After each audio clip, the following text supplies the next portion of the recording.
Hi, Kyle. How are you? I'm good. How are you doing? I'm great. I want to get started on this beautiful new record that you've put out, and I feel like probably the place to start is what you had kind of described this album right from the beginning. You said it's an honest album, and you said this is my story, and I'd love to know exactly what that story is and what do you mean by it. Wow. How long have you got? It's just life, you know. I just went as it happens, you know. As you go through life, things change, and sometimes it goes really well. Sometimes it bites you in the ass, and it seems to have its own agenda sometimes. And then I went through heartbreak and love, and falling in love again after heartbreak. The guilt of that, 'cause I'm Irish, we love guilt. And all those things I just wrote down about my family, about everything. But, you know, sometimes when you're writing, you can write honestly, but also hide stuff at the same time. You know, you can write honestly for yourself with almost a code that only you know the secret, you know, the breaker of it. But on this one, I just wanted to write what I wanted to write. And I had no plan for this album other than to not have a plan when I wrote it, because very often, you know, on the last albums, I knew what album I wanted to write before I wrote it. And on this one, I had no idea what was going to come out with me. And I liked that. I found that very liberating to not know where it was going to go, so I could be led by the songs almost and just feel free and go with what I was feeling. Yeah. It was really actually a nice way to write, to not know what was coming out and just keep writing. And I wrote way too much, but it was just lovely to go with my feelings and my gut, you know. I mean, when you've got that much going on in your life, as you were saying there, I would suppose that you had plenty of opportunity to spin that tale in many different ways. I had lots, right, but then most people do. Mm-hmm. You know, there's nothing as crazy as reality, I think, most of the time for most people. We learn to hide things and get on with things, but most people have the craziest stories, and that's life. That's part of it, and my job is to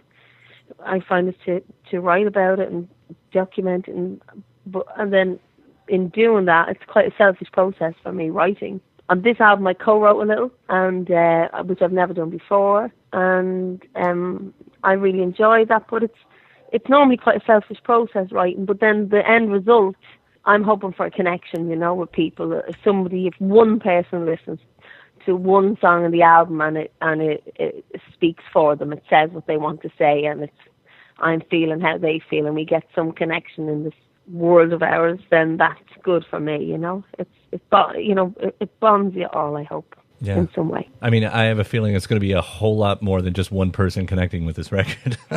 Oh, well, I hope so. I hope it goes well. I think I'm going to lose fans along the way. I think I might gain some more. You know, I've had a change in direction of, you know, what I've been doing. Mm-hmm. I needed to expand and grow as an artist and learn, and I had to do that. You know, it's all well and good, you know, being the king of your own castle, but you need to, for me, you keep pushing yourself and keep learning. And you know, I'm happy with how it's gone, and I just followed my heart, like I've always done in everything I've done with music. I was told not to do it, kind of make me do it more, and same with this. So I think I'll lose a few fans, but I'm okay with that because I had to follow my heart, and that's what I've done, so I can hold my head high in a way, you know. I mean, it's switching gears musically, and that's obviously the first thing you notice about these songs is, you know, these don't come out roaring with the big songs. These are slow burning, slow cooking. They're sultry songs in a way.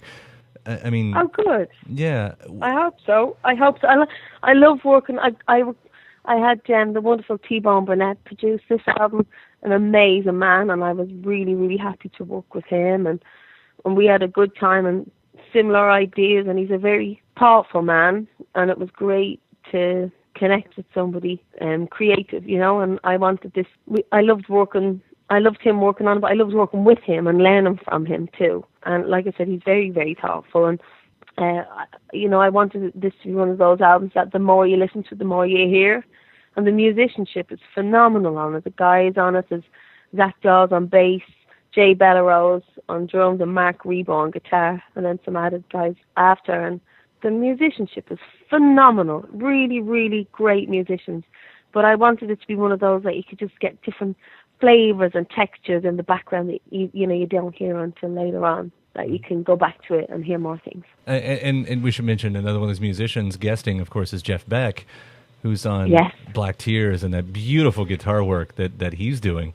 Jeff we've worked together quite a lot, and I'd say Jeff and Jools Holland are instrumental in my career going well, because they gave me, when I was up and coming and struggling, they gave me really good opportunities. And I've worked with Jeff for quite a long time, and he's become a really good friend. I love him dearly. And it just felt right to ask both Jeff Beck and Jools Holland to be on this album. This album meant a lot to me, and I just asked them, I told them I'd be thrilled if it felt kind of full circle in a way if they'd play on it. And Jeff played on Black Tears, and I sent him a few songs and hoped he'd pick Black Tears, and he did. And he was just absolutely amazing. I mean, singing with Jeff, it's more like singing a duet than singing with a guitarist. He turns that guitar into a human vocal almost, and it's heart-wrenching. What he played on it was just phenomenal. I mean, it was perfect. And I was delighted. Yeah, it's really, really perfect. I found myself sitting with Jason Wormer, the sound engineer, afterwards, and he, I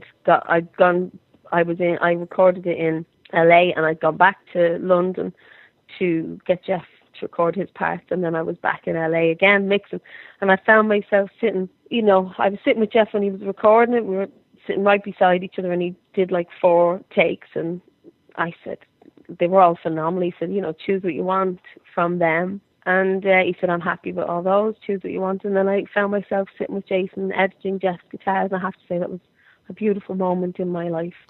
Sitting there thinking, I really like the beginning of that one. I really like the, Right. I thought, God, what a great position to be in. What a great Most position. people give the right arm for that, Yeah, this life, we get to lead in those moments right there.